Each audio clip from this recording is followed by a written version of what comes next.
Bonjour à tous, c'est French Fantasy et aujourd'hui on se retrouve pour la preview de deux tournois de tennis, deux tournois ATP 250, c'est le tournoi de Lyon et l'Open de Genève en Suisse. Allez, c'est parti.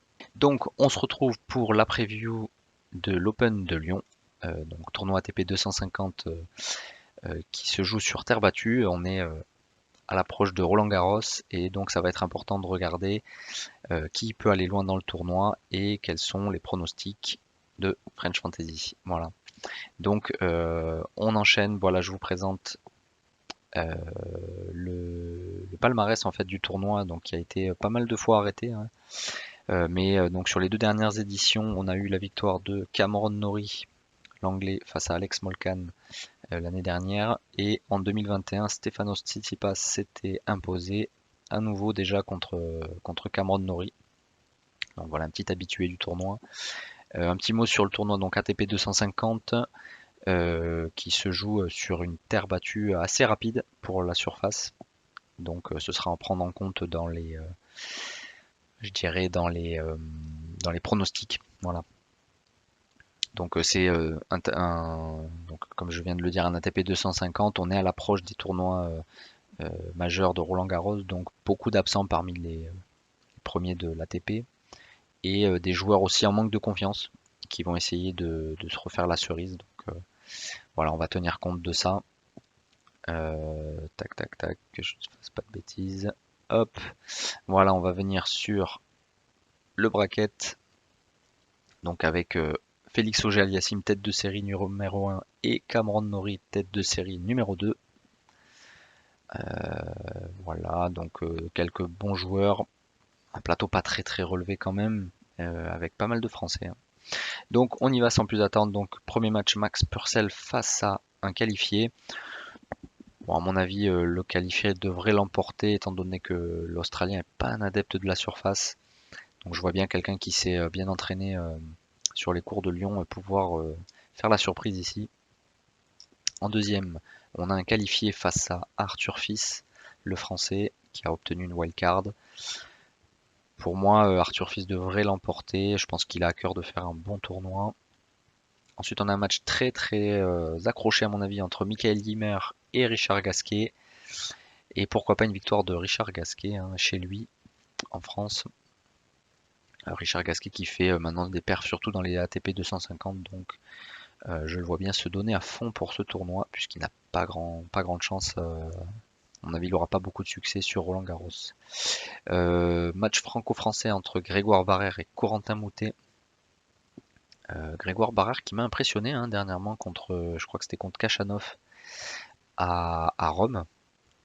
Euh, il avait plutôt bien joué sur terre battue, donc là sur une terre battue un peu plus rapide, je le vois prendre le dessus sur Moutet, qui est assez inconstant, hein, malheureusement.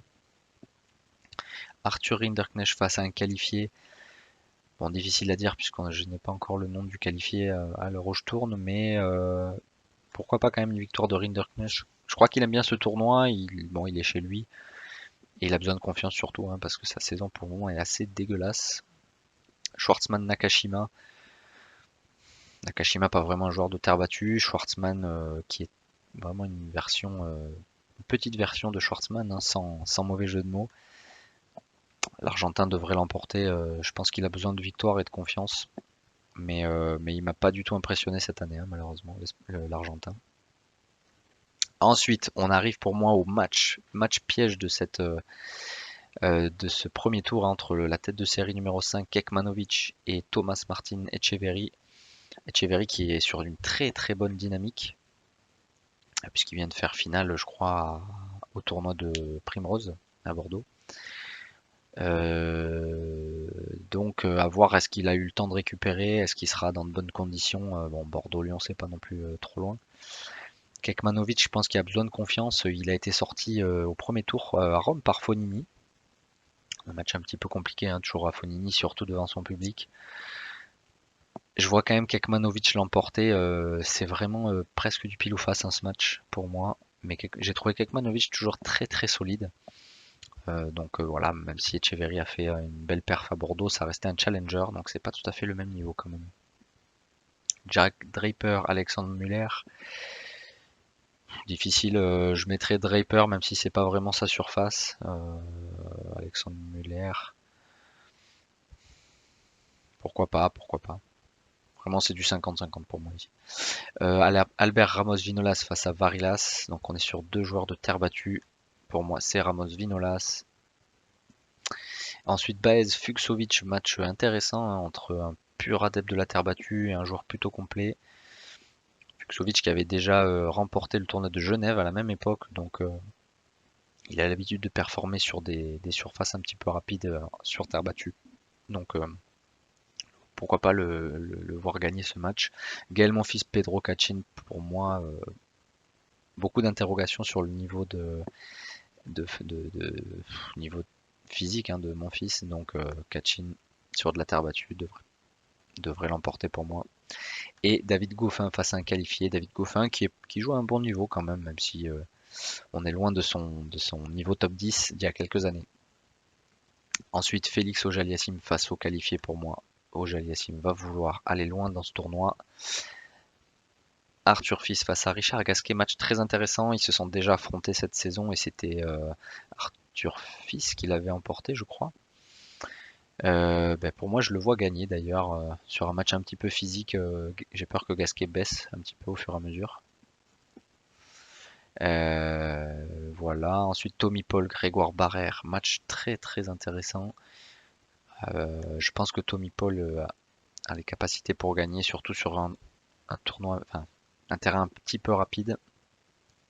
Mais Barrère a fait de très belles impressions sur les derniers tournois. Et Rinderknecht, Schwartzmann, le manque de confiance va se faire sentir côté Rinderknecht. Je pense que Schwartzmann peut passer. Kekmanovic Draper, pas de souci pour Kekmanovic. Ramos Vinolas Cherundolo, match très intéressant entre deux purs terriens. Cherundolo a fait pour moi plus forte impression sur les derniers tournois, donc je le vois s'imposer. Fuxovic Cachin. Fuxovic pour moi est plus complet. Cachin, je le trouve un peu léger quand même. Et Goffin Nori, pour moi, Nori à son niveau, devrait pas y avoir de soucis. Hop, mince, qu'est-ce que j'ai fait? Ensuite, on a Auger Aliassime face à Arthur Fils. Auger Aliassime doit pouvoir gagner. Tommy Paul face à Schwartzmann. Ah, match intéressant, hein, même si c'est deux types de joueurs complètement, au style complètement opposé. Schwartzmann risque de manquer un peu de puissance, je pense, sur ce terrain-là. Et donc, à mon sens, Tommy Paul va l'emporter. Kekmanovic Cherundolo, très très très gros tournoi là, très très grosse affiche, pardon. Cherundolo joue un très très bon niveau. À mon avis, ça va être très serré entre les deux. Pourquoi pas quand même une victoire de Kekmanovic, hein, qui à mon avis peut aller très loin dans ce tournoi. Et Fuxovic Nori. Nori normalement a ce qu'il faut pour gagner. Donc voilà, on arrive en demi-finale. Auger Aliassime, Tommy Paul d'un côté et Kekmanovic Nori de l'autre. Voilà, donc à mon avis, Félix Auger Aliassime, s'il est assez solide, devrait l'emporter. Et ici, Kekmanovic Nori. Pourquoi pas Kekmanovic hein, quand même, hein, que je trouve meilleur que ce qu'on pourrait croire. Et en finale, donc Auger Aliassime, Kekmanovic, Auger Aliassime. Donc voilà, ça c'était pour le tournoi de Lyon. Donc les favoris, tête de série numéro 1, Félix Auger-Aliassime, tête de série numéro 2, Nori. Et pour moi, les trois, si je devais donner peut-être trois pics intéressants, ils sont ici, Kekmanovic et Etcheverry. À mon avis, le vainqueur de ce match-là peut aller très très loin avec bien sûr Cherundolo. Etcheverry cote à 22, hein, c'est quand même impressionnant. Donc si jamais il arrive à gagner son premier match, il n'aura pas un tournoi facile parce qu'il y a quand même Cherundolo à aller chercher, mais Kekmanovic, Etcheverry, Cherundolo, pour moi c'est les trois values dans ce tournoi. Voilà, ensuite on va passer au tournoi de Genève. Genève pareil, tournoi 250 donc en Suisse, remporté par Casper Ruud sur les deux dernières éditions, gagné par Zverev en 2019 et par Fuxovic en 2018. De la même façon, c'est un tournoi assez rapide hein, en termes de terre battue. C'est plutôt rapide. Encore une fois, il n'y a pas de très très gros joueurs, si ce n'est les têtes de série numéro 1 et 2, qui sont Casper Ruud et Tyler Fritz. Donc on va aller voir ça. On commence avec deux liens face à Wolf. Petite interrogation sur Wolf, hein, sur terre battue, je sais pas trop ce qu'il vaut. Il a joué sur la terre battue chez lui à Houston, il avait été plutôt bon. De lien qui est un pur terrien, lui, qui aime quand c'est très très lent, donc peut-être que Wolf, pour moi, qui est très jeune, mais une grosse marge de progression, il doit pouvoir s'imposer. Ensuite, Jari Lajovic. Jari qui aime bien ce type de terre battue. Maintenant, je sais pas trop où il en est. Pour moi, Lajovic doit l'emporter. Greg Sport qualifié. Je pense qu'on partira sur un qualifié. Greg Sport, c'est pas trop sa tasse de thé. Et la terre battue. Christopher Eubanks, Benoît Paire. Benoît Paire qui a reçu une wildcard. Qui aime bien aller en Suisse. Et qui, à mon avis, voudra bien se préparer avant Roland Garros. Donc, victoire de Benoît Paire pour moi. Yibingwu, Yusler, match intéressant. Pourquoi pas une victoire de Yibingwu, le chinois. Cecchinato Ben Shelton, même si Cecchinato est plus adepte de terre battue, Shelton a à mon avis plus d'armes. Zapata Miralles face à un qualifié. Zapata qui joue plutôt pas mal, à un bon niveau en ce moment sur terre battue. Ensuite, on a un qualifié face à Christopher O'Connell, l'Australien, qui a un jeu assez complet, donc O'Connell peut l'emporter. Un qualifié face à Carbales Baena. Carbales Baena sur terre battue qui est toujours redoutable. On va dire qu'il est chiant à jouer. Manarino Krajinovic. Grosse opposition de style entre Manarino, qui est plutôt quelqu'un qui s'appuie sur la force de l'adversaire, la puissance de l'adversaire, et Krajinovic qui est un gros service, gros coup droit. Je pense que Krajinovic va pouvoir gagner sur ce type de terrain. Pelia Ivashka, pourquoi pas Pelia qui aime plutôt la terre battue. Même si, bon, on sait pas trop où il en est, hein, Guido. Bublik et Giron. Alexander Bublik, je pense qu'il peut passer, hein, pour moi, est quand même plus complet que Giron. Voilà pour le premier tour. Ensuite, Ruud face à Wolf. Bref, la question, c'est de savoir dans quel état sera Casper Ruud, hein. Il vient de perdre dans des conditions compliquées là, en demi-finale de Rome face à Rune.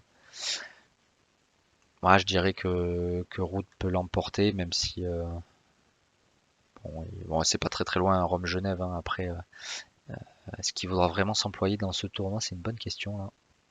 Ensuite, Lajovic face au qualifié. Pour moi, Lajovic va l'emporter. Zverev, Benoît Paire. Zverev a besoin de confiance dans ce tournoi. Je le vois aller assez loin d'ailleurs. Yibingwu face à Shelton. Un match intéressant. Match intéressant. Pourquoi pas Shelton, hein, qui se révèle un peu sur terre battue. Zapata Miralles face à O'Connell. Zapata Miralles doit pouvoir y aller. Et Carbales Dimitrov. Moi, je vois Dimitrov aller assez loin dans ce tournoi aussi. C'est plutôt rapide. Il va aimer ce type de terre battue. Krajinovic Pela. Krajinovic qui l'emporte. Et Bublik Fritz. Fritz est quand même beaucoup plus solide. Donc, une victoire de l'Américain. Ensuite, Ruud Lajovic.